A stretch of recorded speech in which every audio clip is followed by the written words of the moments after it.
Hello बच्चों, तो हम जो है कक्षा 10 का गणित पढ़ने वाले हैं, जिसमें मैंने द्विघात समीकरण चैप्टर शुरू किया था और उसमें कई टॉपिक पढ़ा भी दिए थे। ठीक है, तो हमारा जो है क्या है, कक्षा 10, ठीक है, क्लास 10, और क्या है, मैथ।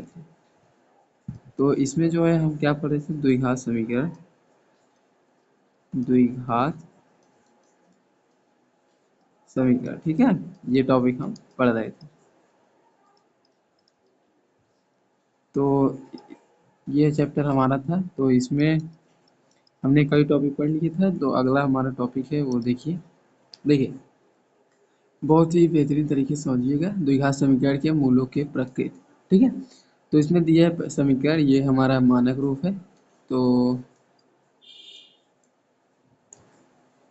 देखिए, ये हमारा मानक रूप है और इसको हम विविक्तीकर कहते हैं, और यहाँ पर ग्रेटर देन जीरो। ओके, तो इसमें देखते जाइएगा और ध्यान से समझिएगा। ये B square minus four A C equal to यहाँ पर नहीं है, ग्रेटर देन जीरो है। अगर ये कंडीशन है तो वहाँ पर क्या होगा कि समीकरण के मूल वास्तविक और असमान होता है। ओके, और दूसरा कंडीशन है द्विघात समीकरण और उसका मानक रूप है। अगर ये इस जीरो के बराबर है, ठीक है, ये, तो वहाँ पर मूल क्या होंगे, वास्तविक होंगे और समान होंगे। एक बात ध्यान दीजिएगा बच्चों, यहाँ पर असमान लिखा है, असमान को आप भिन्न समझ सकते हैं, ठीक है, भिन्न। तो क्योंकि जैसे असमान है तो अलग अलग, अलग अलग माने भिन्न, तो जो मूल होंगे वो भिन्न भिन्न होंगे। ठीक है, अब तीसरा है, यदि एक द्विघात समीकरण A x square plus B x plus C equal to zero के लिए कंडीशन क्या है, B square minus four A C less than equal to zero हो तो मूल काल्पनिक हो। काल्पनिक माने इमेजिनरी नंबर, जिसको आई से डिनोट करते हैं, तो आई सिक्स, आई फाइव, ठीक है, ऐसे आएगा। यानी आई का मान होता है -1, आई बराबर क्या होता है, -1। ठीक है, अगर कोई संख्या -1 माइनस के रूप में आ रही है तो वो हमारा काल्पनिक मूल होगा। ओके, तो और एक बात और, यहाँ पर मैं एक फार्मूला लिख रहा हूँ, उसको ध्यान दीजिएगा। ये होता है श्रीधराचार्य सूत्र, इसको याद कर लीजिएगा, बहुत काम आएगा अगर आप 11th 12th मतलब आगे मैथ से करना चाहते हैं, तो आपको हमेशा यूज में मिलता रहेगा। ठीक है, ये होता है द्विघात श्रीधराचार्य सूत्र, द्विघात समीकरण निकालने के लिए, ठीक है, उसके मूल को। और एक बात और, विविक्तिकर किसे कहते हैं, विविक्तिकर में B square minus four A सी, इसको हम क्या कहते हैं, विविक्तिकर। ठीक है, इसको क्या कहेंगे, विविक्तिकर, विविक्तिकर, विविक्तिकर, देख लीजिएगा हिंदी, विविक्तिकर। ठीक है, तो ये होता है डी बराबर B square minus four A सी, ये होता है विविक्तिकर। अब अगर आप पढ़ेंगे, मतलब यहाँ पर इसको आप D less than zero, D equal to zero, D greater than zero, इन सब में भी लिख सकते हैं। ठीक है, एक काम करता हूँ मैं, जो इम्पोर्टेंट नहीं है उसे इरेज कर देता हूँ ताकि आपको समझ में आए। ठीक है, देखिएगा,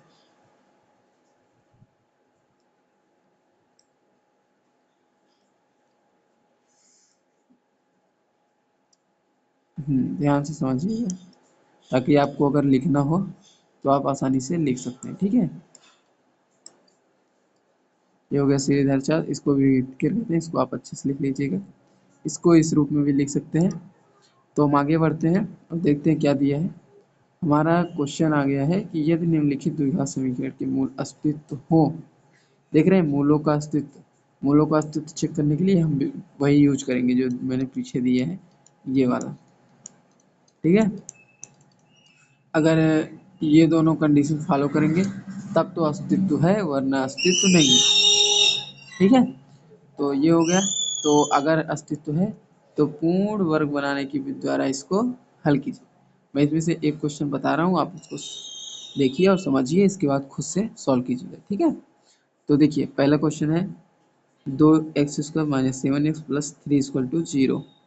ओके, तो लिखते हैं इसको हम अगले पेज में। देखिए, क्वेश्चन नंबर पहला है, दो X square minus seven X plus three equal to zero.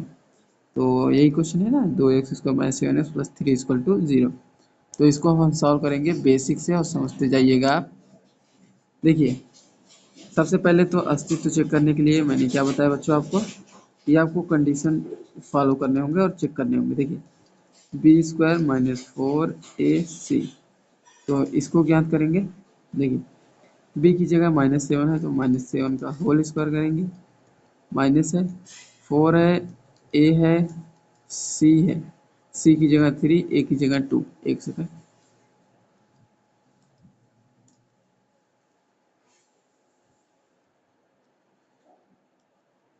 देखिए यहाँ पर हो जाएगा 2, क्योंकि ए की जगह पर 2 है। तो इतना करने के बाद यहाँ पर क्या आ जाएगा, 7 × 7 = 49, माइनस 4 दूनी 8, 8 3 24, और यहाँ से आ जाएगा 25। ठीक है, यहाँ से क्या आ जाएगा 25, जो कि ग्रेटर देन है 0, यानी कंडीशन क्या फॉलो हो गया है, B square minus 4ac greater than 0। तो अगर ये कंडीशन है तो हमारे जो मूल होंगे वो क्या होंगे, इसका अस्तित्व है। ठीक है, अस्तित्व है। अगर अस्तित्व है तो हमें पूर्ण वर्ग विधि द्वारा इसको सॉल्व करना है। तो देखिए, एक बात और मैं आपको, पीछे देखूं जगह है, एक सेकंड रुकिए थोड़ा, यहीं पर समझ लीजिए, पहले मैं आपको बता देता हूँ। ठीक है, देखिए, अगर d ग्रेटर देन 0 है, d इक्वल टू 0, ठीक है, तो इसका क्या होगा, अस्तित्व है। इतना ध्यान दीजिएगा, आप अपने अगर बुक लिए हैं तो बुक से और अच्छे समझ सकते हैं। ठीक है, मैं अभी आपको क्यों समझाने की कोशिश कर रहा हूँ, यहाँ पर समझते रहिए। और अगर ये है तो यहाँ पर क्या होगा, अस्तित्व नहीं है, अस्तित्व नहीं है। ठीक है, तो इन कंडीशन को याद रखिएगा। अगर ये दोनों कंडीशन है तो अस्तित्व में है, और अगर ये कंडीशन है तो अस्तित्व नहीं। तो अब आगे देखिए, अब इसके आगे हम सॉल्व करेंगे क्वेश्चन को। इतना करने के बाद आपको इसको पूर्ण वर्ग विधि द्वारा हल करना है। तो इसमें करने के लिए आपको सबसे पहले क्या किया जाता है, दोनों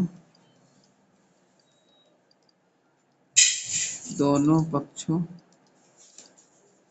में दोनों पक्षों में 2 से भाग करने पर, अभी समझाता हूँ भाग क्यों करना पड़ रहा है। ठीक है, दोनों पक्षों में 2 से भाग करने पर।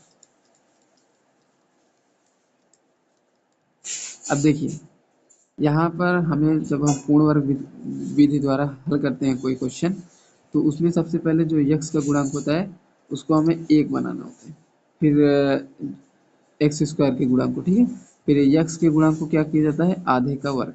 अभी बताता हूँ कैसे, बस देखते जाइए। यहाँ से जब हम 2 का डिवाइड करेंगे तो 2 से 2 कट जाएगा, यहाँ पर 7/2 आ जाएगा, और यहाँ से 3/2 आ जाएगा, और यहाँ से 0। ओके, ये हमारा पहला पॉइंट हो गया। एक सेकंड,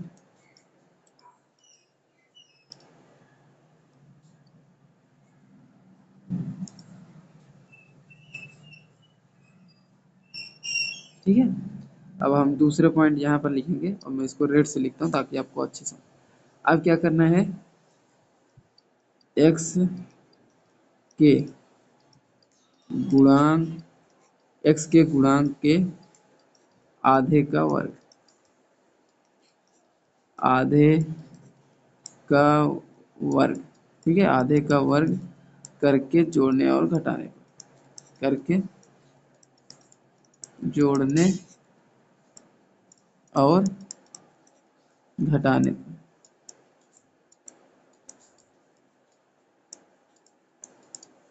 तो जोड़ने और घटाने पर तो हम जोड़ के और देख लेते हैं। देखिए, सबसे पहले एक्स स्क्वायर है, 7/2 है, प्लस 3/2 है, माइनस करेंगे 7/4 करेंगे, अभी बताता हूँ कैसे, प्लस यहाँ पर 49/16, नहीं तो एक काम कीजिए, यहाँ भी वही लिख लीजिए,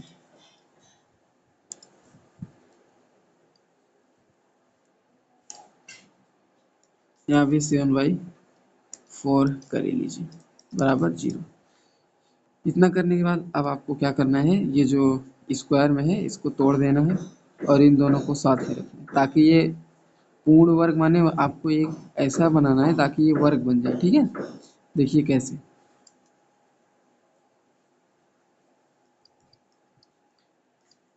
सबसे पहले तो था एक्स स्क्वायर -7/2x, फिर था प्लस, मैं इसको एक साथ कर दे रहा हूँ इतना, फिर प्लस 3/2 माइनस 7 7 49 हो जाएगा और 4 × 16 बराबर 0।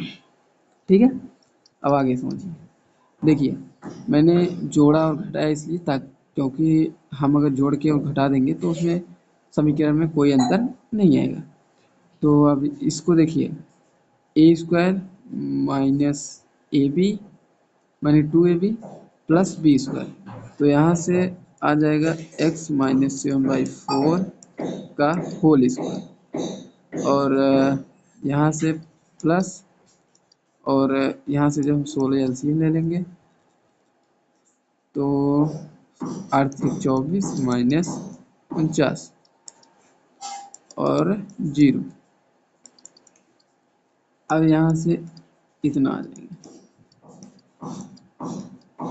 प्लस, यहाँ से घटाएंगे तो -25/16 आ जाएगा और 0। फिर आगे जब करेंगे हम तो यहाँ पर आ जाएगा x -7/4 का होल स्क्वायर और यहाँ से -25/16 और बराबर 0। तो जब पंक्षांतर करेंगे तो x -7/4 और यहाँ से 25/16 आ जाएगा। अब हम इसको दूसरे पेज में देखते हैं। देखिए जो हमारा था कितना था, x -7/4 का होल स्क्वायर बराबर 25/16। जब इसमें हम दोनों पक्षों का वर्ग कर देंगे तो आ जाएगा इतना। ठीक है, प्लस माइनस 5/4। अब इसको हमें अलग अलग से सॉल्व करना है, देखिए कैसे।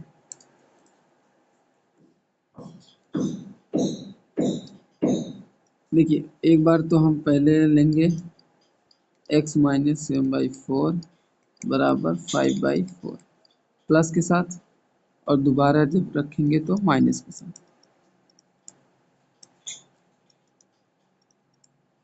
कितना होगा, अब इसको सॉल्व कर लेते हैं। तो x 5/4 माइनस माइनस प्लस 7/4, तो यहाँ से आ जाएगा 7×12/4 और आ जाएगा 3, यानी x बराबर क्या आ गया 3 पहला।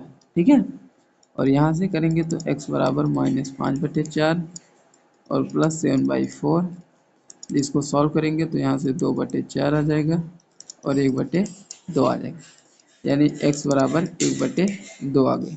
ठीक है, ये दोनों हमारे आंसर आ गए।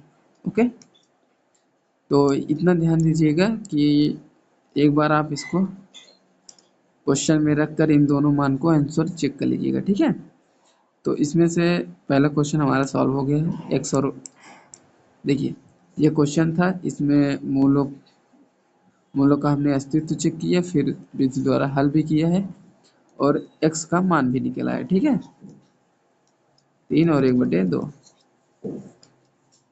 अब हमें आगे क्या करना है,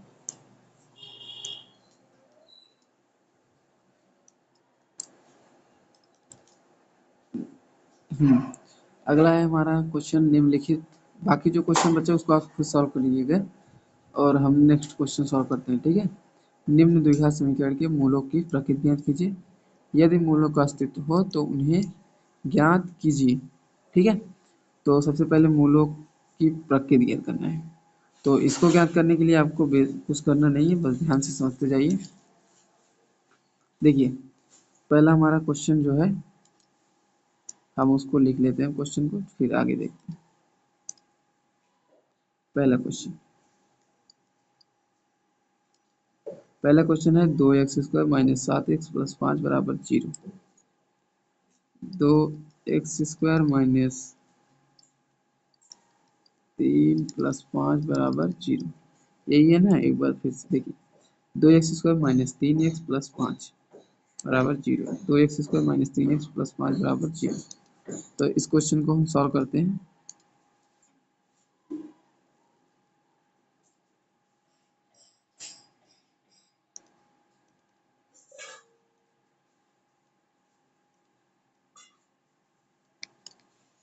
देखिए, सबसे पहले हमें अस्तित्व चेक करना है। इसके लिए आपको विभक्ति लगाना होगा।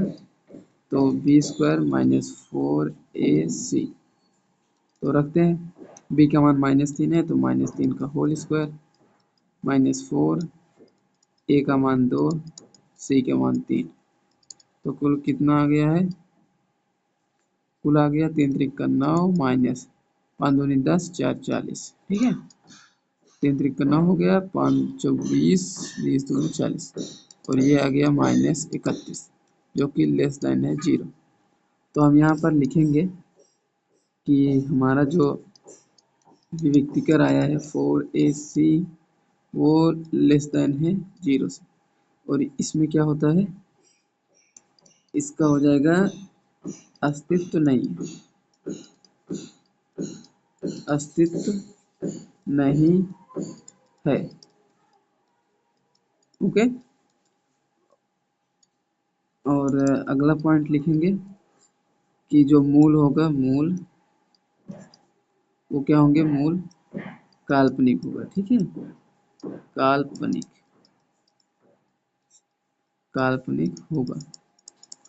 क्योंकि मैंने आपको पीछे ही बता दिया है, अगर माइनस आएगा तो मूल हमारा काल्पनिक होगा। तो अगर मूल काल्पनिक है तो इस क्वेश्चन को हम क्या है, इसका मूल निकाल नहीं सकते। ठीक है, तो दूसरा क्वेश्चन देखते हैं। 3x² minus 4 under root 3x plus 4। देखिए, दूसरा क्वेश्चन है हमारा, एक second. 3x² minus 4, 3x² minus 4 under root 3x plus 4 बराबर 0। 3x² minus 4 under root 3x plus 4 equal to 0। अब हम क्या करेंगे, इसका अस्तित्व निकालेंगे और चेक करेंगे कि ये मूल इसके निकलेंगे कि नहीं। तो मैंने पहले ही बता दिया आपको, इसके लिए आपको विभक्ति कर लगाना होगा। तो रखते हैं, इसका स्क्वायर करेंगे 4 अंडर रूट 3 का होल स्क्वायर, फिर माइनस है 4 है, a का मान 3 है, c का मान 4 है। तो जब पूरा निकालेंगे तो 4 चौक 16, 16 तियाँ 48। ठीक है, 4 चौक 16, 16 तियाँ 48। अब देखिए, अब यहाँ पर 48 में 48 0, तो ये बराबर है 0। ठीक है, यानी हमारा जो b² माइनस 4ac है वो 0 आ गया, यानी d बराबर 0। तो इसमें कंडीशन लिखेंगे कि अस्तित्व है। ठीक है, अस्तित्व है, अस्तित्व है। और लास्ट पॉइंट लिखेंगे कि मूल वास्तविक होंगे। ठीक है, मूल वास्तविक। और देखिए, जब बराबर होता है क्या होता है, मूल वास्तविक होते हैं और समान होते हैं। तो निकाल लेते हैं फटाक से, मूल वास्तविक और बराबर, बराबर माने समान भी होते हैं। ठीक है, बराबर होगा। अब हम इस क्वेश्चन को सॉल्व करेंगे और ध्यान से आप समझिएगा। हमारा क्वेश्चन था 3x² minus 4 under root 3x plus 4 बराबर 0। यही है ना। अब देखिए, इसका हम गुणनखंड विधि से फटाक से सॉल्व कर लेते हैं। गुणनखंड विधि में क्या होता है, पहले और अंतिम का गुणा कर लेते हैं तो 4 तिहाई 12 आ जाएगा। तो 12 हो जाएगा। देखिए, इसमें करना क्या है आपको, 4 अंडर रूट 3x है, तो अगर हम इसको, एक सेकेंड, 2 अंडर रूट 3 और -2 अंडर रूट 3 और इसको प्लस कर दें और x बाहर कर दें, +4 बराबर 0। इतना आ जाएगा।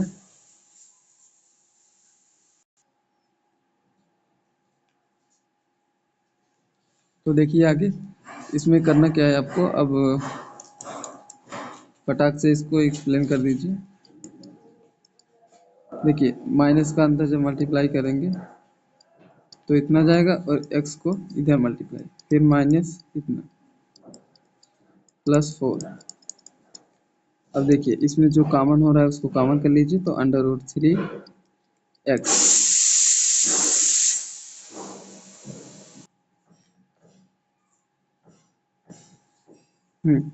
तो देखिए अब इसमें जब हम √3x कॉमन कर लिए तो बचा √3 और x, यहाँ से बचा 2x, और यहाँ से करेंगे कॉमन हम 2, जब 2 कॉमन करेंगे तो बचेगा √3x, और हम माइनस कॉमन नहीं करेंगे, ठीक है।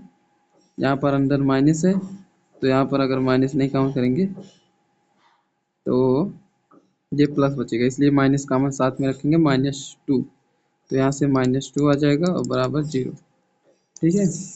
और यहाँ से √3x, यह देरी कटने लगा थे, कब कटे तब तक। अब देखिए इसमें इसको जो हम बाहर कर लिए तो इतना आ गया है, और फिर जो अंदर वाला है उसको एक साथ रख देंगे। देखिए तो जब आएगा आंसर क्या हो जाएगा, √3x - 2 बराबर 0, 1, और यहाँ से √3x - 2 बराबर 0, ठीक है। ये दूसरा, तो दोनों एक जैसे हैं इसलिए हम एक बार में इसको देखेंगे। देखिए √3x - 2 बराबर 0, तो यहाँ से जब x करेंगे तो आ जाएगा 2√3, ये ठीक है। तो यही आंसर हमारा दोनों बार आएगा, तो इसलिए जो मूल मैंने बताया था आपको कि मूल हमारे वास्तविक और बराबर होंगे, तो आप यहाँ देखिए मूल हमारे जो है वास्तविक है और बराबर है, ठीक है। तो आंसर यही है, तो इसको आप क्या करिएगा, एक बार क्वेश्चन में रखकर, ठीक है, क्वेश्चन में रखकर चेक जरूर कीजिएगा कि आंसर सही है कि गलत, ठीक है। बाकी मिलते हैं नेक्स्ट वीडियो में और नेक्स्ट टॉपिक के साथ।